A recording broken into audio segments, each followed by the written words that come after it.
film. It's been quite a while. Thank you.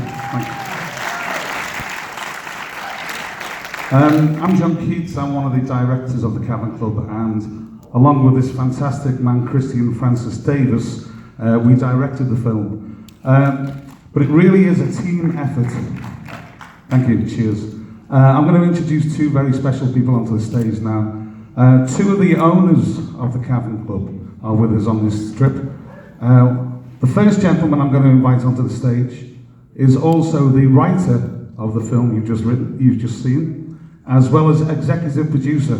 So please put your hands together, welcome this man on stage, Mr. Bill Heckle.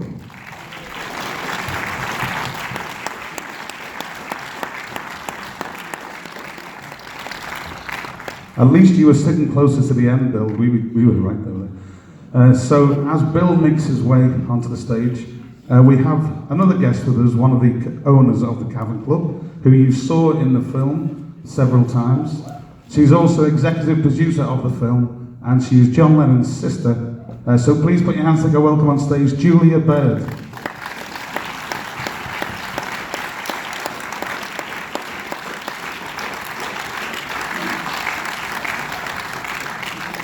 See, Julia, I went the other way. You realised there was two sides to the steps. So I'd just like to, as I said before, the film was like 2 years in the making, and we will do a Q&A very, very soon, but I'd just like to, I think Bill's probably the best person to explain really why we did the film, why we felt the need to do the film, and how it's a partnership, the film, between the Cavern Club and a Liverpool film company, ironically called LA Productions, which I believe stands for Liverpool Academy. So the irony of us being, you know, in this neck of the woods is fantastic. So, Bill, why did we do it? How did it come about? Well, after owning it for like 28 years and being very privileged to own it, you never really own it. It's like a baby, you're just holding it for the next generation. But you're getting into the 90s and 2000, 2010 and 2000, it all goes down. The only thing that's ever really recorded is that period when the Beatles were there. Now, I'm not stupid. Without the Beatles being there, there'd be no history of the Cavern. They were the guys that made the history. But there was never any documentation of how it got to the Beatles being there and what happened afterwards. So the aim of the whole thing was to show the whole history. And what we found, we did a private viewing in Liverpool, and you know, we're doing this one, and we did some at Brickwich. So very few people have seen it, but the overriding response has been, well, I didn't know that, well, I didn't know that, well, I didn't know that. And that's exactly why we did it, to, you know, put down in history what the Cavern did and how many amazing artists that have played there. And when you go through it, from Elton John, Rod Stewart, all three Led Zeppelin, but never as Led Zeppelin, yes, everybody, you know, even the ones that aren't even mentioned there, that just goes on and on and on. The Rolling Stones, do you know the Rolling Stones played there? Adele. So what we've actually done is done the history of the Cavern, and it went up and down as the city did. And now the city, if you ever get a chance to go to the city is amazing. It's certainly not the city I grew up in post-war, and Julia's a lot older than me, and she'll tell you it was Bill will get into a lot of trouble for that, isn't that right, Julie? It is the truth.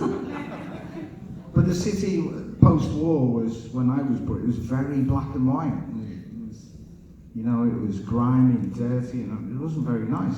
You go there now, it's such a vibrant city. And the Cavern has played a role in that, and the tourism around the music, and it's not just Beatles in Liverpool, it's massive amounts of, you know, input from worldwide famous bands. And we're very proud of what we've done. And if you go to that city now, the Cavern is absolutely instrumental. And you go in there any day, there is no demographic. You'll have grandchildren in there, you'll have 85-year-old ladies that have to be helped down the stairs, or wheelchairs that they're from Brazil, they're from Japan, lots of Chinese now. It's unbelievable. And the history, which we've documented, is all down to those 4 lads from Liverpool, and are still to this day don't even think they appreciate just what they did. Not just for Liverpool, but for the whole world. Thank you, Bill. Christian, as a filmmaker, was brought into this project. We were talking the other day. You said yourself you didn't know a lot about the Cavern as such, so this has been somewhat of a journey for you. Is that safe to say? Like most people, I'm a huge Beatles fan. Obviously being from Liverpool, but once we began to delve into the story, just the history and the actual, there was so much story actually there. It wasn't, it wasn't a bland story, and there's much more to it than we actually could show here as well. You could do a part 2 or 3 of it. So it's been an absolute honour to work on it, to be honest. So. And he's worked so hard on it, along with Daniela Luca at the back there, our Italian, how would you describe him? What's the... DOP? Yeah, he's more than a cameraman, he's the man. At the back. Yeah, Hayden. Hello, Daniela. Julia, obviously you touched on it in the film, the connection with John, but, we've done many events together, and I know what owning the Cavern means to you and the connection, but if you could explain that'd be. Well, we were one of the ones that went some of the people that went to lunchtime sessions, because our school was on the outskirts of Liverpool. We were the ones that also missed the afternoon school. We didn't do it very often because they knew what we were up to. It was really, really exciting. When you see that, you mentioned about the black buildings. You forget, it was post-war when we were growing up, and all those buildings were grimy and black. And I remember the Queen came to visit. Do you remember? And suddenly there was scaffolding up everywhere and big sunblasting going on. And we saw the city as a clean city for the first time, and it stayed like that. Well, Matthew Street was the same as that. It was black, soot, brick, grime. It was like a back alleyway. And of course the Cavern itself was like the dungeon of the back alleyway.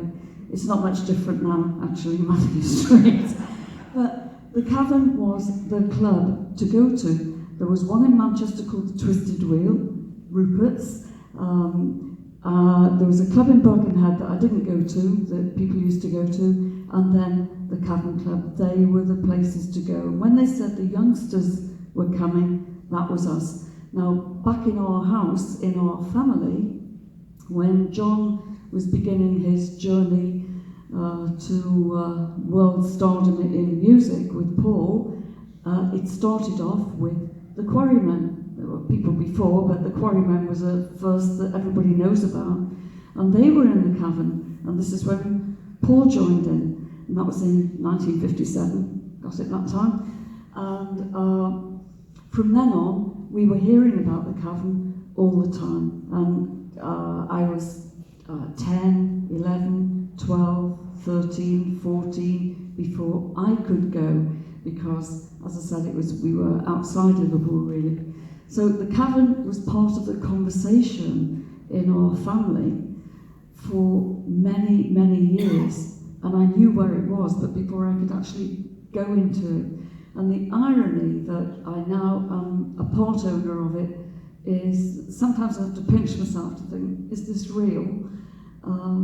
It's so strange, and as I said in the film, any money that we've had, the source was John. So sort of if you come through a back route, John now actually has bought those boards, that Cavern stage that he actually said he was the happiest on, which is a great privilege for me, and I'm sure for all of us a great honour that John's heart was in that place, and it's still there. Thank you, Julie.